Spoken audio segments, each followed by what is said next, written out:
The moment my father stood up in front of 300 people and said, "I no longer have a son," my entire future collapsed in less than 10 seconds. But what nobody in that room knew was that 8 years later, I would walk back into his company as its owner and remove him from it without raising my voice once. My name is Ethan Carter, and I was raised in a world where love came with conditions, where my father didn't ask what I wanted in life. He decided it for me before I was old enough to disagree. Because Carter Industries wasn't just a company in our family, it was our identity, our religion, and my inheritance from the day I was born. For most of my life, I believed I was being prepared for greatness, attending board meetings before I could legally drive, learning financial reports instead of playing sports, being introduced to investors as the future CEO before I even understood what that meant. And I thought that was normal until I met her. Amara wasn't part of my world. And maybe that's why I couldn't stop thinking about her, because she didn't care about my last name, my wealth, or my future position. She only cared about me. And that was the first time I realized how suffocating my life had been. I knew my father would disapprove, but I never imagined the level of control he was willing to exercise. Because the moment I brought her home, I could feel the shift instantly. Not in words at first, but in silence, in the way he studied her like she was an error in a system that needed correction. After that night, the pressure didn't come as direct confrontation. It came as manipulation disguised as concern, family members warning me, executives subtly questioning my judgment, and my father slowly tightening the walls around my entire life until I could barely breathe. Then came the annual gala, the most important night of the year, where every major investor and board member gathered under one roof, and I genuinely thought I was being prepared for a formal announcement about my future role in the company, until my father stepped onto that stage, looked at me in front of everyone who mattered, and said my name like it no longer belonged to me. And in that exact moment, I felt something shift that I could never undo, because I didn't know it yet. But that was the night my life officially ended and something completely different began. For a few seconds after my father said my name, I actually thought I had misheard him, because the way he was standing on that stage didn't match the words coming out of his mouth. And I remember waiting for the correction, the laugh, the just kidding moment that would reset everything back to normal. But instead he slowly lifted the microphone and the entire room went quiet, in a way that felt unnatural, like even the music had stopped mid-note. He said, "Many of you know my son Ethan," and I felt hundreds of eyes turned toward me at the same time. And beside me, Amara's hand tightened around mine as if she already sensed something was wrong. My father wasn't smiling. There was no pride in his expression, no warmth, just a cold, controlled focus like he had rehearsed every word in private. Then he continued, saying leadership required discipline, loyalty, and alignment with family values. And I could hear confusion spreading through the crowd as executives looked at each other, trying to understand what kind of announcement this was supposed to be. I took one step forward without realizing it, but stopped when he turned slightly and looked directly at me, because that's when I understood this wasn't a celebration at all. It was a public execution of my identity. He said I had chosen a path that no longer represented the family or the company, and I felt my stomach drop as whispers started moving through the ballroom faster than sound itself. Amara looked at me like she wanted answers I didn't have, because even I couldn't process what was happening in real time. Then my father paused again, and that pause was worse than the words before it, because everyone in that room realized something irreversible was coming next. And then he said it calmly, clearly, in front of investors, executives, and family members who had watched me grow up, that as of tonight, I would no longer hold any position in Carter Industries and would not be part of the family's future. The room didn't react immediately, like reality itself was delayed by a few seconds, until whispers turned into shock, and shock turned into chaos. But what destroyed me wasn't the announcement itself. It was the fact that not a single person stood up for me, not one voice defended me.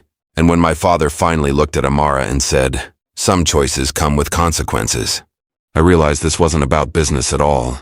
It was personal, and before I could even respond, he ended it completely by saying he no longer had a son. And in that moment I felt something inside me break in a way that I knew would never fully heal.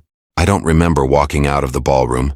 I only remember the feeling of moving while everything inside me was completely still, like my body was operating on instinct, while my mind refused to accept what had just happened. And the worst part wasn't the humiliation. It was the silence of everyone. I had known my entire life. People I grew up with, people I worked beside, people who used to call me the future of Carter. Industries were now avoiding my eyes like I had become something dangerous to be associated with. Amara stayed close to me the entire time, not asking questions, not panicking, just holding my hand like she understood that anything she said in that moment would break me further instead of helping me. Outside the venue, the cold air hit my face, and for a few seconds I actually thought I might collapse. Because reality finally caught up with me all at once, and then my phone started vibrating nonstop. Notifications, emails, messages, then a single HR email that confirmed what my father had already done publicly. My employment was terminated effective immediately, my access revoked, my credentials disabled, and any association with the company removed as if I had never existed there at all. Amara took the phone from my hand and read it quietly, her expression tightening, but she still didn't let go of me. We didn't talk much that night. We didn't need to. The next morning was worse. Headlines were already spreading online, clips from the gala circulating everywhere, turning my life into public entertainment. People debated my disgrace like it was a story with no real consequences. Then came the financial shock. My corporate accounts were frozen due to restructuring of family-controlled assets, something I didn't fully understand at first until I realized I was being cut off completely, not just professionally but financially too. By the end of the day, I received notice that my apartment, which I thought I owned independently, was tied to a family trust and I had 30 days to vacate. That was the moment it hit me fully. This wasn't just rejection, it was erasure. My father wasn't trying to punish me emotionally. He was systematically removing every structure of my life one layer at a time. And for the first time I realized how dangerous it is when the same person who built your world also controls the power to take it away completely. The eviction notice didn't feel real until I was standing in the apartment, watching movers carry out boxes that contained pieces of a life I thought was mine.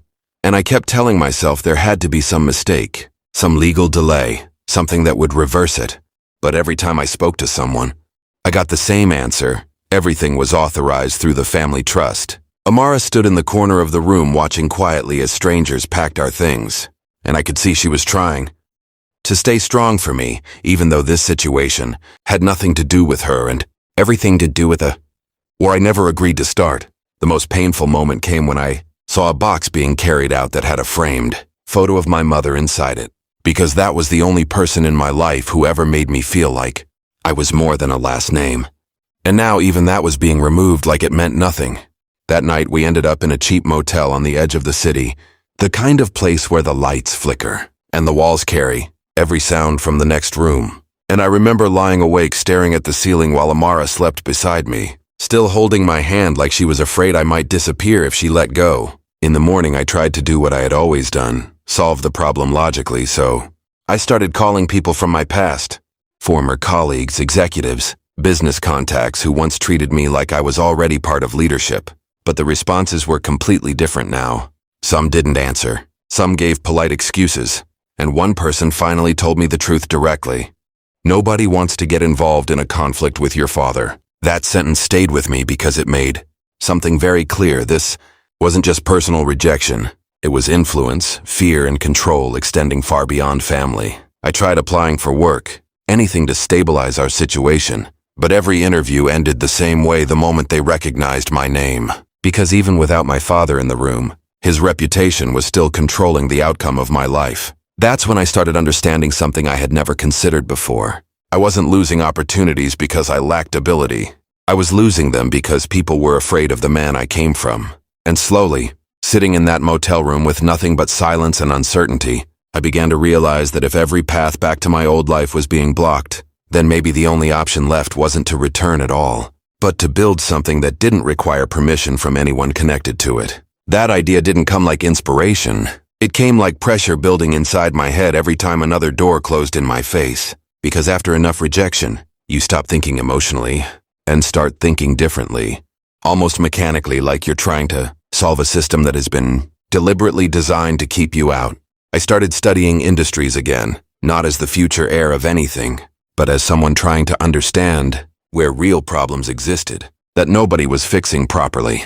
And for the first time, I noticed inefficiencies I had been blind to. Before, when I lived inside privilege and structure, supply chains were outdated, Manufacturing systems were overloaded, and small to mid-level companies were losing money every day simply because they didn't have access to better coordination, tools or data flow between operations. At night, I would sit at a small table in the motel room while Amara slept, writing ideas in a notebook without worrying whether they were realistic or not, just letting everything come out. And slowly one concept started, forming more clearly than the others, a system that could connect fragmented manufacturing and logistics operations in a way that reduced delays, waste, and cost dramatically if executed correctly. It wasn't glamorous, and it wasn't something investors would immediately chase, but it was real, and for the first time since my life collapsed, I felt direction instead of just pain. I started taking small freelance consulting work under a different identity structure, nothing connected to my family name, just basic problem-solving contracts for small businesses that didn't care who I was as long as I delivered results. And surprisingly, it worked. The first payment I received wasn't large, but I remember staring at it longer than I should have, because it represented something I hadn't earned in years, independence without permission. Over time, small clients turned into steady clients, and steady clients turned into recurring work, and slowly I moved from survival mode into something resembling progress. During this period, I accidentally came across an industry report about Carter Industries, and I almost closed it immediately. But curiosity made me read further, and what I saw surprised me. Not collapse yet, but instability, revenue decline, internal restructuring, leadership friction, and increasing operational inefficiencies that were being carefully hidden behind polished public statements. It was the first time I realized that even the most powerful companies don't fall overnight. They weaken, slowly from inside before the outside world ever notices. And for the first time since everything happened, I felt something shift in my thinking. Because I wasn't just looking at my past anymore, I was starting to understand that the same system that rejected me might also be the same system that was beginning to crack without me even being involved in it. After reading that report, I couldn't fully focus on anything else. Because once you see cracks in something you once believed was unbreakable, your perception of it changes forever. And every update after that started feeling like pieces of a larger picture forming in real time. I didn't go looking for Carter Industries directly, but information has a way of reaching you when you've been part of that world long enough. And over the next months I kept seeing the same pattern repeat itself: missed targets, shifting leadership roles, delayed projects, and growing pressure from investors who were no longer satisfied with explanations that used to work without question. Meanwhile, my own work was growing in a completely different direction. What started as small consulting contracts began turning into structured solutions for companies that were struggling with efficiency. And for the first time I had a team, even if small, that didn't know my history and didn't care about my last name, only about results. That separation from my past felt strangely freeing, because I wasn't being measured against who I used to be, only what I could deliver now. Then one evening, I received a call from Daniel Mercer, a former executive from Carter Industries, someone I hadn't spoken to since the night everything collapsed. And hearing his voice immediately pulled me back into a part of my life I thought I had fully left behind. He didn't waste time with small talk. He told me things inside the company were worse than public reports suggested. That internal conflict had reached a level where board members were openly disagreeing in meetings, and that my father was refusing to acknowledge how serious the situation had become. I didn't know how to respond at first, because part of me expected anger or closure, but instead I felt something more detached, like I was observing a system I used to be part of but no longer belonged to. After the call ended, I sat for a long time thinking about how quickly power shifts when people stop trusting leadership. And Amara, noticed something was off immediately. When I told her what Daniel said, she didn't react with shock or excitement. She simply asked me if I still cared about what was happening there. And I realized the answer wasn't simple anymore, because I didn't care about the company the way I once did. But I did care about what it represented, in terms of everything I had lost and rebuilt since that night. And somewhere in that realization, a thought I had been avoiding for a long time started to surface again.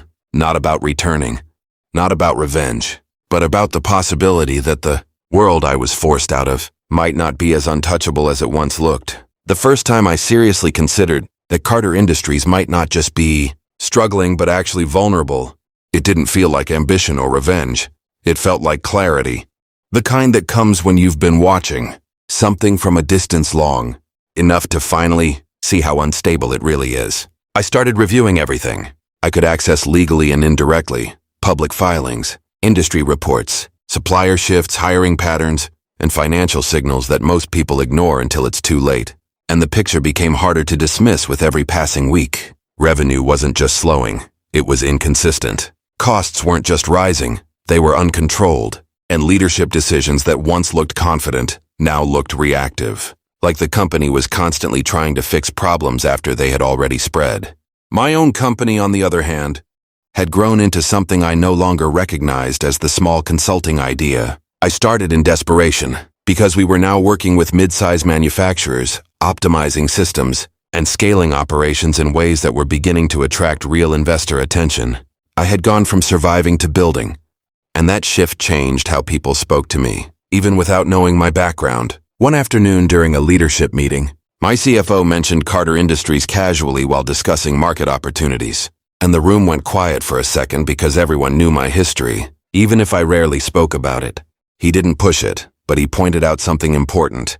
If the company continued trending downward, it wouldn't just be a competitor in trouble. It would become an acquisition opportunity for someone strong enough to absorb it.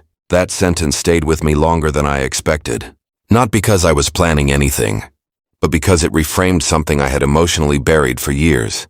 Later that week, I attended an industry networking event where I happened to sit next to an investment banker specializing in distressed companies, and without me mentioning anything, he brought up Carter Industries as well, describing it as a watching situation in the market. Hearing it twice in completely different contexts made it impossible to ignore that something real was happening beneath the surface. That night I went home and opened my old notes, the ones I wrote when everything fell apart, and I realized something uncomfortable.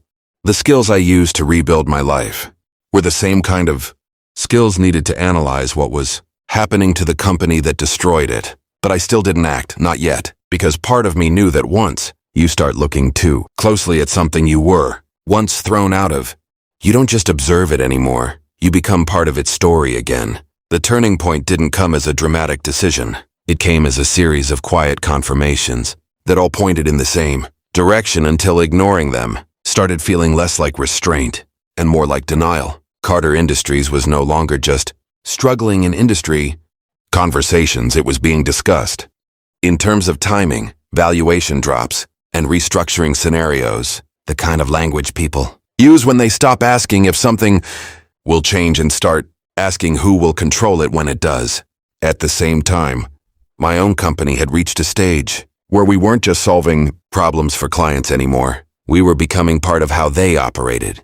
And that level of integration brought attention from investors who wanted to understand who was behind the growth, even if they didn't yet know the full story. That attention forced me to be more careful, more structured, and more intentional about everything we built, because now every decision had weight beyond survival. Then one evening Daniel called again, and this time his voice didn't carry hesitation.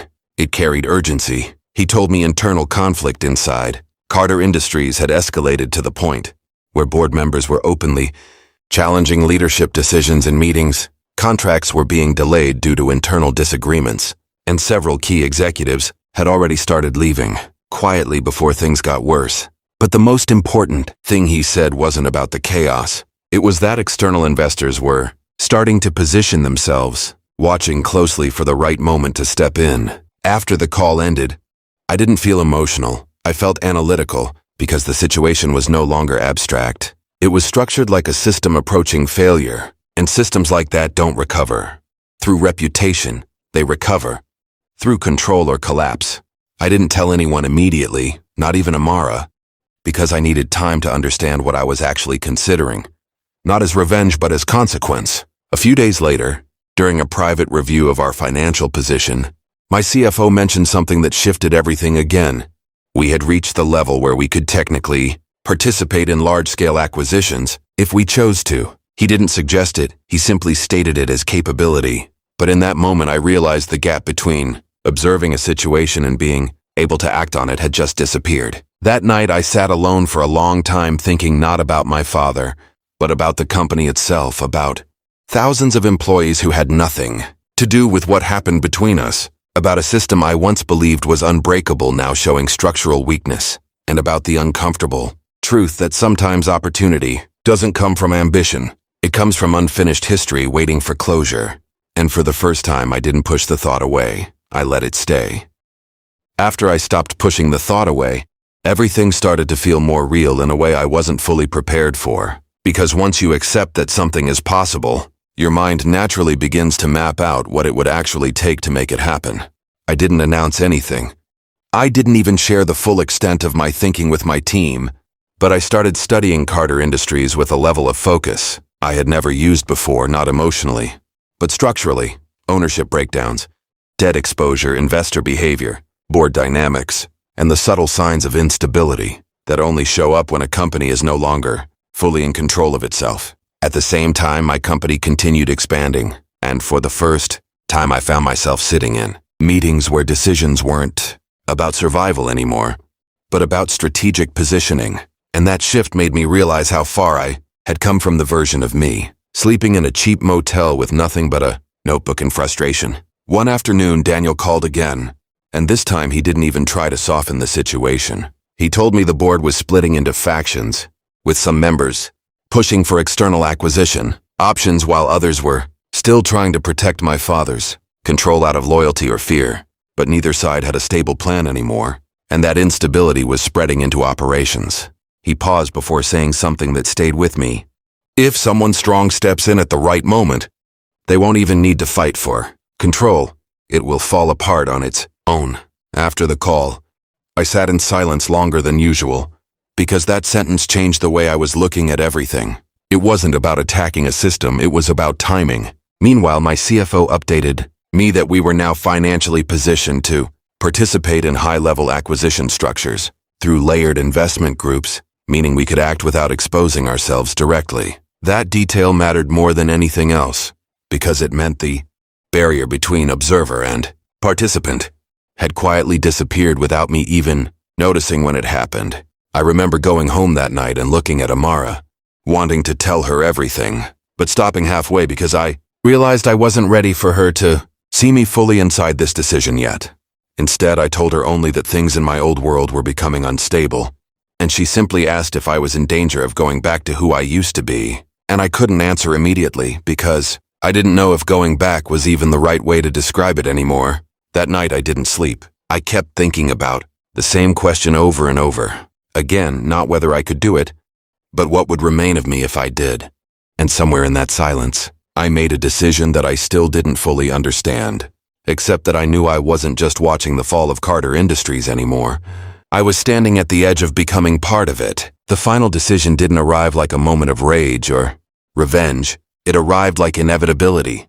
The kind you feel when you've watched something decay long enough that stopping it and taking control start to look like the same outcome from different angles. By the time I officially authorized the structure that would allow us to move forward, Carter Industries was already deep in internal conflict, with board members divided, leadership credibility weakening, and external investors circling more aggressively than ever before. My team didn't know every detail, but they knew enough to understand we were entering a high-level acquisition scenario, one that required precision, patience, and complete silence. No one outside a very small circle knew I was connected to it in any way. Even then, I didn't act immediately. I waited, because the worst mistake in situations like this is moving too early.